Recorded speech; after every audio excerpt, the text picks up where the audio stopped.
एक eastern Ganga dynasty ruler Langula Narasimhadeva, the legendary Langula Narasimhadeva, जिन्होंने बंगाल सुल्तानेत को कदर निकाला, उनको हराया, सुल्तानों को, अफगान सुल्तानों को, और कोणार्क मंदिर का स्थापना किया। कोणार्क को बनाया था, सूर्य मंदिर, which is a UNESCO world heritage site.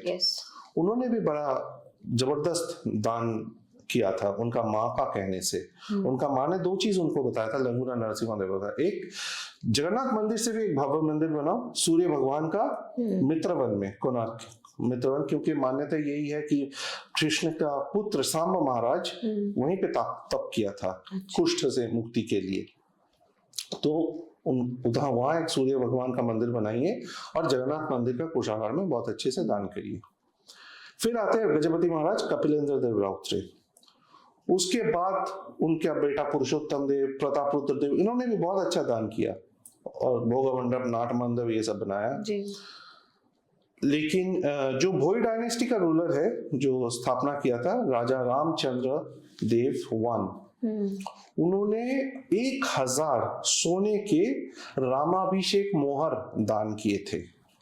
मोहर, सिक्के। और एक सिक्का उसमें से आज भी मौजूद है रत्न भंडार में, as per the report of 1978। Okay, अब आते हैं सीधा 1926 में।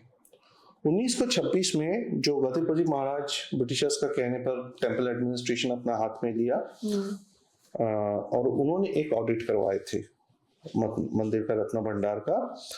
उसमें उन्होंने लगभग 600 से 800 के बीच आइटम का उन्होंने जिक्र किया है रिपोर्ट में।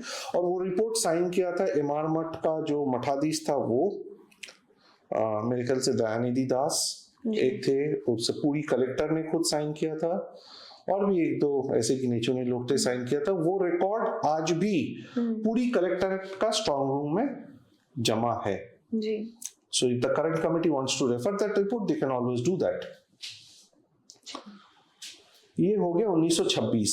1952 में दोबारा जब जगन्नाथ टेम्पल एडमिनिस्ट्रेशन एक्ट पहली बार बना तो तब एक दोबारा ऑडिट हुआ और उसमें तकरीबन उन 600 से 700 आइटमों के बीच में से 433 आइटमों का गणना हुआ।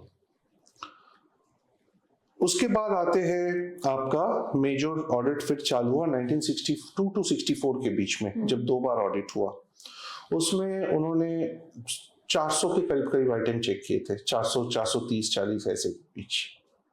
और आज अगर आप देखेंगे जो टेम्पल नॉर्मली मेंटेन करते हैं वो है रत्न भंडार में तकरीबन जो भीतर भंडार है, इनर कंपार्टमेंट, उसमें तकरीबन 180 आइटम है और बाहर भंडार में 150 आइटम है। अब मैं रत्न भंडार का थोड़ा सा सिस्टम बता दूं। रत्न भंडार जो है वो 3 हिस्सों में बटा हुआ है। एक है भीतर भंडार, एक है बाहर भंडार और एक है चलंती भंडार जी। भीतर भंडार जो है इंटरनल ट्रेजरी, वो कभी नहीं खुलता, it is under permanent lock and की। जो बाहर के भंडार है उसमें से सोना दाना सिर्फ फेस्टिवल में निकाला जाता है। और जो बाहर की भंडार चलंती भंडार है उसमें से कुछ सोने दाना हीरे जवाहरात रहते हैं जो डे टू डे यूज होता है, एवरीडे वेश के लिए। महाप्रभु का वेश होता है काफी सारा, उसमें यूज होता है और उसमें सिल्क का कपड़े वगैरह रहता है जी। तो एक चीज इंपॉर्टेंट है, महाप्रभु का जो रथ यात्रा होता है उसमें एक बहुड़ा यात्रा होता है। जब वो वापस आते हैं उसका अगले दिन एकादशी के दिन पे सुनावेश होता है, जहाँ पे बड़े बड़े मुकुट, हाथ पैर उनका सोने का लगाया जाता है। तो इसका चलन गजपति कपिलेंद्र देव राउतरे ने किया था। जो सोना दाना उन्होंने 16 हाथी में से करके आए थे, जिसमें से 138 आइटम बना था, इसमें से यही यूज होता है। और इसी का जिक्र 1893 में हमारा 2 इतिहासकार उसका पुष्टिकरण करते हैं जी। 1805 पे चार्ल्स क्रोम भी करते हैं। तो ये है मोटा मोटा बैकग्राउंड आपका। और जो सेक्शन 6 की बात कर रहे थे, इसमें से हर एक पार्टी जो इन्वॉल्व है, कौन कौन रिस्पॉन्सिबल है रत्न भंडार के लिए, उसका डेफिनेशन है, उसका नाम है, कैसे होता है क्रॉस चेकिंग, वो सब डिफाइंड है। जैसे मोटा मोटा भंडार मेकअप है जो टेम्पल जनरल ट्रेजरर है, एक है भंडार नायक जो हेड है ट्रेजरी मतलब मेकअप के ऊपर है, एक है पट्टाजेशी महापात्रा जो 36 निजोग जो है, निजोग मीन्स एसोसिएशन, 36 निजोग से अपॉइंटेड है, और obviously the temple administrator who is an IAS officer now, वो है। एंड देन गजपति महाराज खुद है, पूरी कलेक्टर है, ये 6-7 लोग हैं जो रिस्पॉन्सिबल है फॉर द रत्न भंडार। पर सर चोरी हुई है कभी ऐसे? ये बोल पाना, देखिए चोरी तो नहीं मैं बोल सकता, कंफर्म नहीं कर सकता, वो तो गवर्नमेंट को स्टेटमेंट देना पड़ेगा, बट ये जरूर है कि जो इन्वेंट्री 1466 में था वो इन्वेंट्री ऑब्वियसली 1805 में नहीं मिला। उसका वजह क्या है मैं बता देता। इतने सारे आक्रांत आए, इतनी बार रत्न भंडार को लूटा गया, बुरी तरीके से लूटा गया, लेकिन फिर भी वो खत्म नहीं होता जी। ये महाप्रसाद की तरह है महाप्रभु का, खाओ लेकिन खत्म नहीं होता, जितना भी खाओ खत्म नहीं होता। बट हुआ है चोरी? नहीं, चोरी नहीं, लूट हुआ है। और इसका सबसे ज्यादा पुष्टिकरण इस बात से होती है कि जो गजपति रामचंद्र देव वन, जो भोई डायनेस्टी का फर्स्ट रूलर थे, उन्होंने मैंने बोला 1000 रामाभिषेक मोहर दिए थे, उसमें से 1805 में ग्रोम साहब को 128 मोहर मिला था कुछ, और 1978 में सिर्फ 1 मोहर मिला है।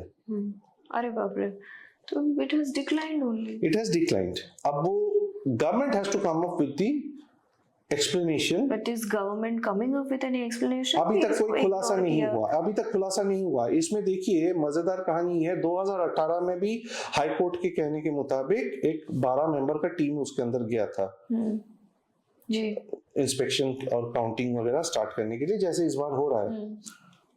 बट दे केम बैक, साइटिंग की चाबी नहीं मिला।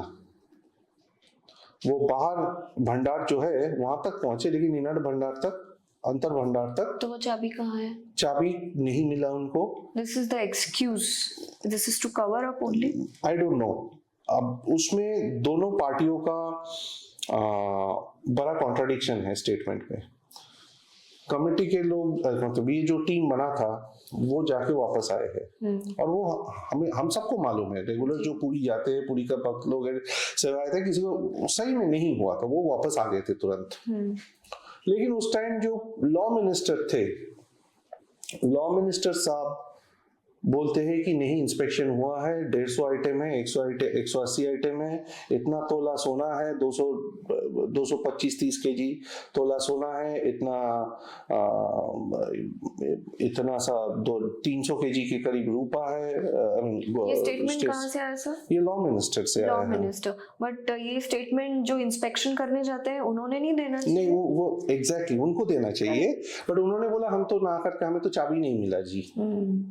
अच्छा, इसमें और एक बात निकल के आता है कि कोई एक पूरी कलेक्टर, उसका नाम नहीं मिल पाया है, उसको एक डुप्लीकेट चाबी पूरी कलेक्टरेट का स्ट्रांग रूम में मिलता है, लेकिन जो कमेटी बैठा था उस टाइम, वो चाबी वो कमेटी को सबमिट नहीं करते हैं।